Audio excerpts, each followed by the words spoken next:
watermelon fruit was not common to most Ugandans until recent years. This was because it was not commonly grown in the country and hence was seen as a fruit from the Western world. But did you know that the watermelon actually originates from Africa? Oh yes, and it now accounts for 6.8% of the vegetable production areas around the world.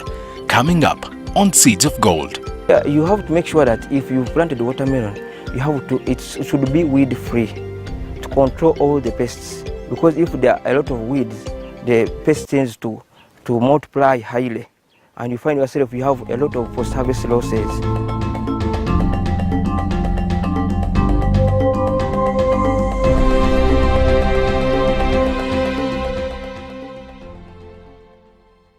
Twinomjuni Mugisha is a 40-year-old farmer from Kihuba Parish, Masindi Municipality. He is known for growing watermelons, maize, coffee and other cash crops in this region. He is also an expert to other countries like Kenya, Rwanda, Southern Sudan and Congo. Growing watermelons started as a small exploratory venture for Mr. Twinomjuni and a few other friends with whom he partnered to farm on his 25-acre watermelon farm. From just 4 acres, Twinomjuni and his partners feel watermelon farming is a journey worth taking. I have taken 10 years in watermelon growing. I started on small scale. I used to plant 1 acre. I went on expanding 2, 3, 4. Right now we have reached a level of planting 20 to 25 acres. So we have partnered with our colleagues. Like right now where we are standing, we partnered 4 people. One of my colleagues is Aguda Fred. Another one is Champa Mutwalibu. Obakweta Mujun Beneza. Akansanga nindi muno mu bicholi. Nkuze nindiringira mu bicholi nibyo nindima nibyo ninsubura katugani gwo manyire nkumulimo gukusokurwa mu sente nungi baitu mukunyumya yangamba Fred aro business ende nkusokwegesa kandi nofunamu ekintu ekirungi kikusinga ambaloli yandeta yanga ntandike nekintu kitoyito indidi ngatandika neika zikabayina nafunamu mwikaina nkateka mu sente zika around milioni nka 8 oba 10 baitu mubiro bwokuzinoga obundi bwokutunda bwikire nkafunamu zika milioni 48 mwika ina kyagenda nikinyongera kunsikiriza kufoka mulimi wa watermelon era tudde watermelon nikyo mbanza budgeting budget zange za farming nimwe ebindi nibihonderawo. Before venturing into watermelon planting, the farmer needs to understand the different varieties and their intricacies. This helps inform one on the right and marketable variety to plant.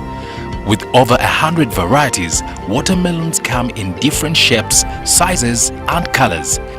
Among the varieties available in Uganda are Sugar Baby, locally known as Sukaliemu, Crimson Sweet and Sugar Berry. The very variety we are standing on, this F1, is the marketable variety that is on market. Because we used to grow this, the green one, but it lost market because we target at selling in Kenya. And mostly Kenya, the most variety that is taken to Kenya is this zebra, which is marketable. It is sweet and it acquires the best market in Kenya. And it's the variety that has been on the international market. These other round black are not marketable on the international market. Watermelon prefers a hot and dry climate with daytime temperature between 22 to 30 degrees Celsius. It grows better in full open sun with no shade. Watermelon fruits that are grown under hot and dry conditions have higher sugar content than fruits that are grown under cool and humid conditions. Application of fertilizers is also an integral requirement. Watermelon doesn't need a lot of rain. It needs a balance. If you can get rains like 1.5 months and you get a balance of few rains in the second week, a second month, their watermelon can do well. It doesn't need, more especially during flowering stage. If it over rains, there is flower abortion. There is frequent flower abortion when it is over raining. But if there is a bit of sunshine, the fruiting goes on well. And if it can even, during flowering, if it can rain once in a week, watermelon does well. There is no any flower abortion. You have to spray. By that time, we spray with the flower boosters like Easy Grow. There are very many flower boosters. If you don't use chemicals, as other people put that you should use, or these organic chemicals maybe, the watermelon will not be on the best quality. You have to spray with these mancozeb insecticides that you maintain, because like mancozeb, if you spray watermelon with mancozeb, it has a lot of sugar in it, and if you don't spray with it, you'll find your watermelon are pink in color, whereby it will not acquire the market. It won't acquire the market, and every buyer that comes say this watermelon was not sprayed well. We started preparing this field in early April, and then we came to plant early May. So we plowed the first round. We did the second. We came and spray with glyphosate. Then we had to buy seeds to start planting in early May. And the spacing is 5 by 4 feet. From one line to another line is 5 feet. From one hole to another hole is 4 feet. Where you plant 2 seeds, and you have to apply fertilizers like DAP. And then you can either top dress with the urea. You can as well use these other foliar fertilizers like Super Green, Super Grow, and NPK. Yeah. Organic fertilizers are good, but it is very hard to collect when time is almost rushing. We are thinking that we would have a short drought. If we were to gather these organic fertilizers, it would take us time. So that's why we use it in organic. When you use the organic fertilizers, they're also good, but gathering them at times, you find that you engage a lot of costs transporting them from where you have picked them, other than in organic, because this one you just go in a shop, you buy, and then you can even use it. It is a bit economical. Yeah. After planting, it is important to keep your garden free from weeds and pests. Twino Mjuni, however, says when the melons are ready for market, just like the ones on his farm, the weeds could be left around as they shelter them from the direct sunlight. Here, you have to make sure that if you planted watermelon, it should be weed free to control all the pests. Because if there are a lot of weeds, the pest tends to multiply highly, and you find yourself you have a lot of post-harvest losses. And in watermelon, you have to spray weekly. We use insecticide and fungicide, whereby an insecticide kills all those insects which are in, and the fungicide controls all the leaves and the skin of the watermelon. By the time we are going to do a spot weeding, there came a short drought, whereby if we would have weeded it would have dried up, because we would lose a lot of water in the soil, and the fruits itself, they would be up and hit by sun. Yeah. This is why you see some weeds there, but they tend to keep the fruit such that if the sun comes, it stops on the watermelon itself. Yeah. Mahanguzi Richardson, Assistant Agriculture Officer from Masindi, expounds more on disease and pest control for a farmer that intends to maximize on yields. After germination, of course, there are other precautions you take, like pest control. You need to spray to avoid the anthracnose, the powdery mildew, the aphids, and worst of all, we have the fruit fly. These are the most dangerous ones. Routinely, the farmer has to visit his garden 2 or 3 days to continue ensuring that the germination, and when it is when the crop is due for weeding, because weed is a menace, and it takes about 70% of the yields if you are not serious with the crop. So, like we have always told the farmers, 2 weeks after germination, you need to do weeding. I said in pest control, of course there are even other diseases which we prevent on the attack of these young crops. We have a serious one. Farmers always say wilt, but we call it fusarium wilt. You find the crop withering out.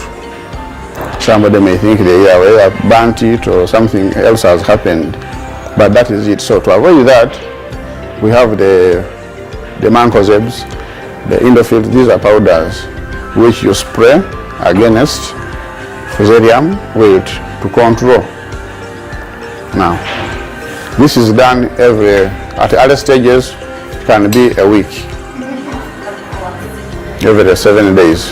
But at a later stage, when the plant grows for about a month and is tending to show the flowers, depending on the condition, if it is too moist or it's raining, you need to spray twice. If it's not raining like now, you can do once and go and rest. We don't stop at the fertilizer application alone. There are even other foliar fertilizers that we advise farmers to use. We have like Green Miracle, that one is a booster. We have Vigimax. We have Easy Grow. At the vegetative stage with Easy Grow, you apply it. Then when it is towards flowering and during flowering, we use Easy Grow flower and fruit because it encourages more flowers and it maintains the fruit. The other thing is we also have the synergizers. These are all foliars, depending on what the farmer can afford to buy and use at that time. But you cannot use them at once. But with the fruit flies, those ones come at any time. So we have what we call the fruit fly traps. These are sold to these farm supply shops. If you are there, you ask the dealer, I want a fruit fly trap. He will sell it to you. So when you buy it, like I said, this is the technology which farmers are using. You have seen bottles in the gardens, wherever we have been moving. You punch at a distance of about 5 to 10 centimeters. This is 1.5 liter bottle. So when you punch in holes, you use a string to tie on the fruit fly trap, and then you leave it swinging in the bottle. Then you hang it.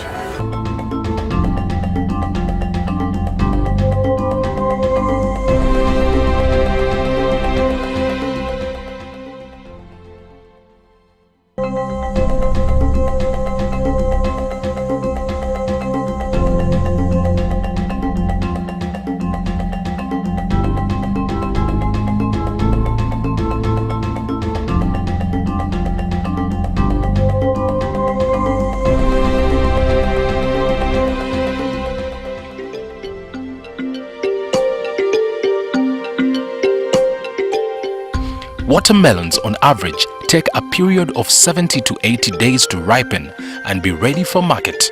A ripe watermelon will have a lighter green color on the outside and dark pink in the inside. Its weight will be between 10 to 20 kilograms.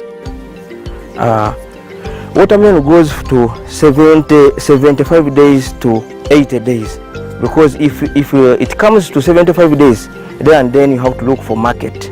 You have to look for market, because by the time it clocks to 80 days, it will be ripe.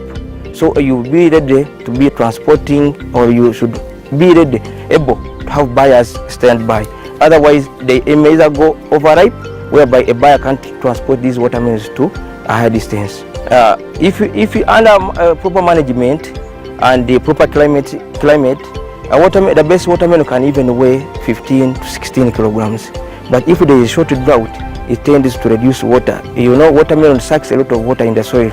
If there is less water in the soil, so it tends to reduce on the size of it.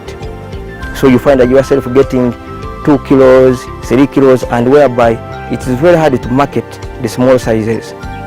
So I would advise that if chance comes, the best melon to be sold could be around 8 to 20 kilograms. It can acquire buyers highly. If it goes up to that age of 75 days, it tends to change its color up. When it's not ripe, it's a bit green. When it goes to ripening, it turns light green. So there one can recognize. But for us, we have been in the system, we can get to know that this one is ripe, this one is unripe.